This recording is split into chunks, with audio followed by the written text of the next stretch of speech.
अस्सलाम वालेकुम रहमतुल्लाहि व बरकातुहू।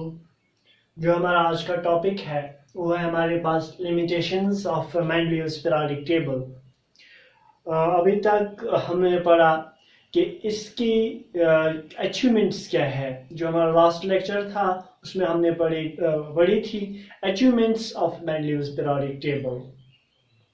आज हम पढ़ने वाले हैं इसकी लिमिटेशंस, ये किस वजह से या किन वजह से फेल हो गया। जो हमारे पास इसकी फर्स्ट जो लिमिटेशन है वो हमारे पास पोजीशन ऑफ एन हाइड्रोजन।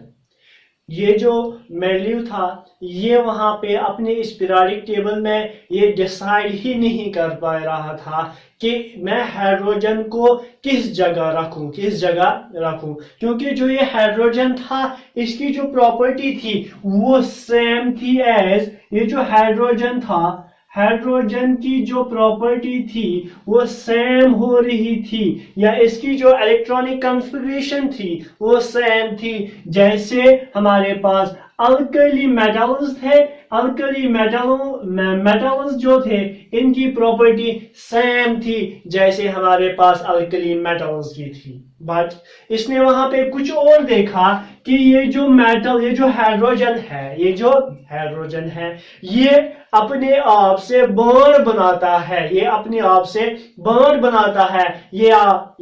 आप से इसी तरह डायटम बनाता है जिस तरह हमारे पास हैलोजेन्स जो होते हैं, हैलोजेन्स की तरह ये अपने आप को डायटम्स बनाता है। जैसे हमारे पास Cl2 है, F फ्लोरीन 2, ब्रोमीन 2, आयोडीन 2, इसी तरह हमारे पास ये जो हाइड्रोजन है ये भी H2 बनाता है। क्लोरीन ये भी गैस होता है, H2 ये भी गैस होता है, I2 ये भी गैस होता है, और जो H2 है हमारे पास ये भी गैस होता है। इसीलिए ये जो मेंडल था ये परेशान हो गया। ये वहां पे डिसाइड ही नहीं कर पा रहा था कि मैं इस हाइड्रोजन को हैलोजन के साथ रखूं या इनको अल्कली मेटल्स के साथ रखूं, क्योंकि अल्कली मेटल्स के साथ इसकी जो इलेक्ट्रॉनिक कॉन्फ़िगरेशन थी वो सेम एज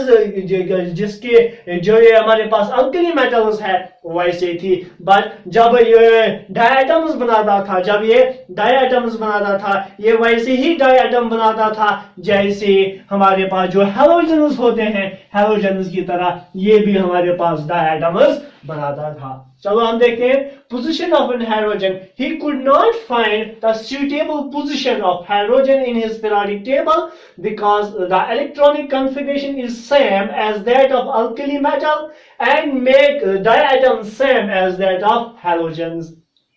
ये वहां पे जो इसकी इलेक्ट्रॉनिक कॉन्फ़िगरेशन थी वो सेम थी जिस तरह जो ये हमारे पास अल्कली अर्थ मेटल्स होते हैं उनकी जो आउटर मोस्ट शेल होती है वहां पे एक इलेक्ट्रॉन होता है। आउटर मोस्ट शेल यानी वैलेंस शेल में उसको एक इलेक्ट्रॉन होता है। इसी तरह जो हमारे पास अल्कली मेटल्स है उनके पास भी खाली लास्ट शेल में एक वैलेंस इलेक्ट्रॉन होता है। बट जब ये डायटम बना रहा था ये इसकी प्रॉपर्टी वैसे ही थी जैसे हमारे पास हैलोजन एटम्स की थी। ये एक उसकी लिमिटेशन है कि ये वहां पे अपने इस टेबल में इस हाइड्रोजन की पोजीशन ही नहीं डिसाइड कर पा रहा था। जो हमारे पास इसकी जो सेकंड जो इसकी लिमिटेशन है वो है हमारे पास anomalous pair. In certain pairs of element, the increasing order of atomic mass was not obeyed. In this case, he placed the elements on the basis of the similar property.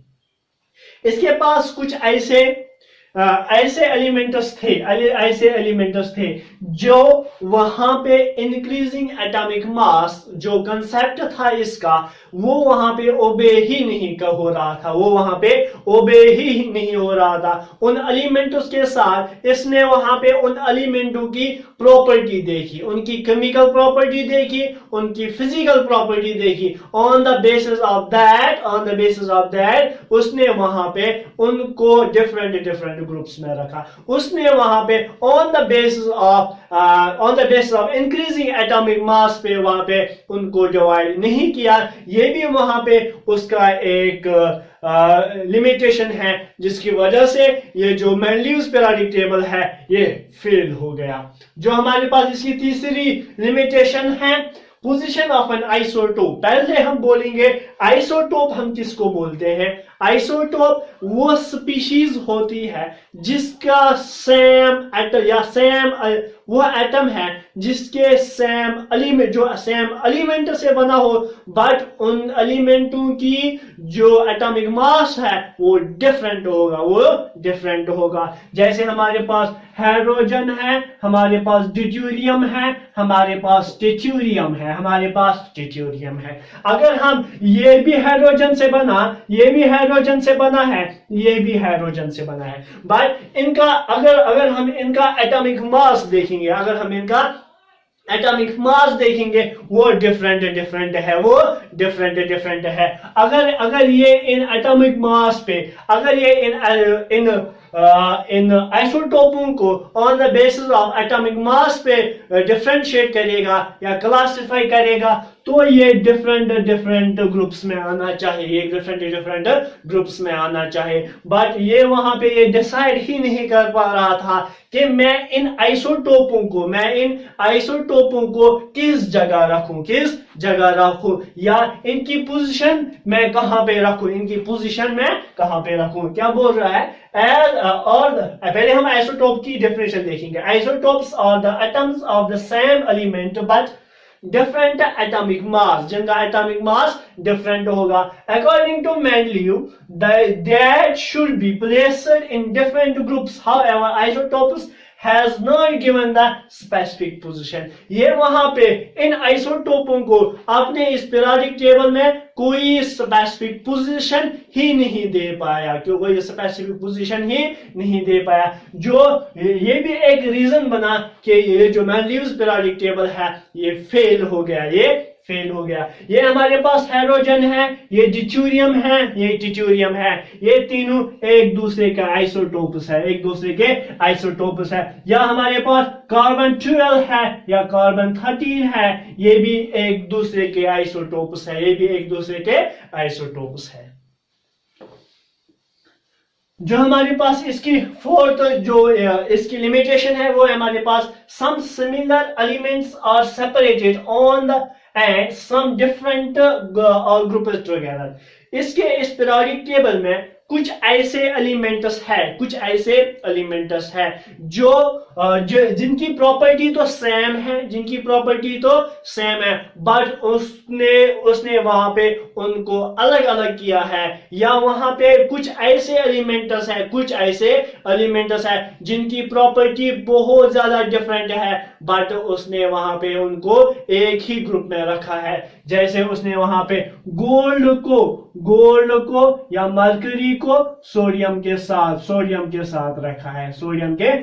रखा है। ये भी वहां पे इसकी एक लिमिटेशन बनती है। जो इसकी फिफ्थ लिमिटेशन वो ये है कॉज ऑफ पीरियोडिसिटी। मैंने आपको सबसे पहले जब हमने ये पीरियोडिक टेबल स्टार्ट किया है, मैंने वहां पे आपको पीरियोडिसिटी बोला था। पीरियोडिसिटी वो प्रॉपर्टी होती है जो रिपीट होगी पीरियोडिकली। अगर मानो ये मेरे पास कुछ बॉक्सेस है। अगर यहाँ पे 2 एप्पल है इस बॉक्स में, इसमें 3 एप्पल है, इसमें 4 एप्पल है, इसमें 5 एप्पल है। मैं बोल रहा हूं अगर ये रिपीट होगा, अगर हमारे पास और कोई बॉक्सेस है,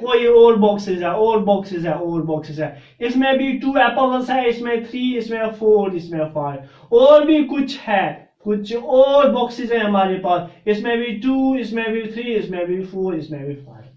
हम क्या देख रहे हैं यहाँ पे 2 3 4 5, 2 3 4 5, फिर 2 3 4 5, फिर 2 3 4 5। तो ये पीरियोडिकली चेंज होता है। ये किसी स्पेसिफिक इंटरवल के बाद, ये किसी स्पेसिफिक इंटरवल के बाद फिर रिपीट होता है। 1 2 3 4, फिर 1 2 3 4, फिर 1 2 3 4। ये एक स्पेसिफिक पोजीशन के बाद या स्पेसिफिक एक वैल्यू के बाद फिर से रिपीट होता है, फिर से रिपीट होता है। इसको हम बोलते हैं पीरियोडिसिटी या पीरियोडिकली जो कंटिन्यूअसली चेंज होगा, जो कंटिन्यूअसली चेंज होगा या चेंज होगा। अगर हम यहां से स्टार्ट करेंगे, फिर हम यहां पे पूछेंगे, फिर यहां से स्टार्ट करेंगे, फिर यहां पे पूछेंगे, फिर यहां से स्टार्ट करेंगे, फिर यही वैल्यू हमारे पास आ जाएगा। इसको हम बोलते हैं पीरियोडिसिटी। क्या बोलते हैं? पीरियोडिसिटी। ये वहां पे इस पीरियोडिक टेबल में इसको वहां पे पीरियोडिसिटी मिलती थी, इसको वहां पे पीरियोडिसिटी मिलती थी। इसकी वहां पे प्रॉपर्टी चेंज होती थी। वो एक स्पेसिफिक पोजीशन के बाद या स्पेसिफिक ग्रुप के बाद फिर से रिपीट होती थी।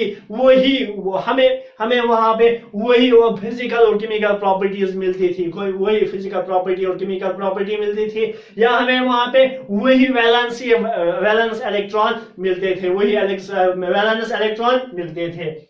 बट ये वहां पे ये डिसाइड ही नहीं कर पा रहा था, ये रीजन ही नहीं दे पाया कि वहां पे इस पीरियोडिक टेबल में ये पीरियोडिसिटी जो हो रही है ये किस वजह से हो रही है, ये किस वजह से हो रही है। ये भी एक वहां पे एक रीजन बना इसका। जो ये पीरियोडिक टेबल था, मेंडलीव जो पीरियोडिक टेबल था, ये फेल हो गया।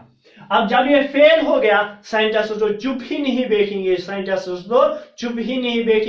तो इन्होंने फिर से रिसर्च करना स्टार्ट किया, और उसके बाद जो पीरियोडिक टेबल आ गया वो हमारे पास है मॉडर्न पीरियोडिक टेबल।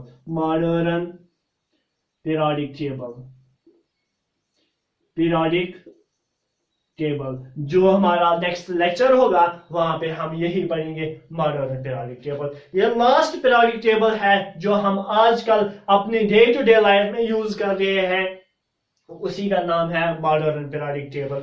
अब तक जो भी पीरियोडिक टेबल है, आपको उन पीरियोडिक टेबल को याद नहीं करना, उनके एलिमेंट्स को याद नहीं करना है, बट उनकी जो हिस्ट्री है वो आपको याद करना है। उनका जो रीजन है, उन्होंने किस तरह से इन एलिमेंटों को क्लासिफाई किया, उसके बाद आपको वहां पे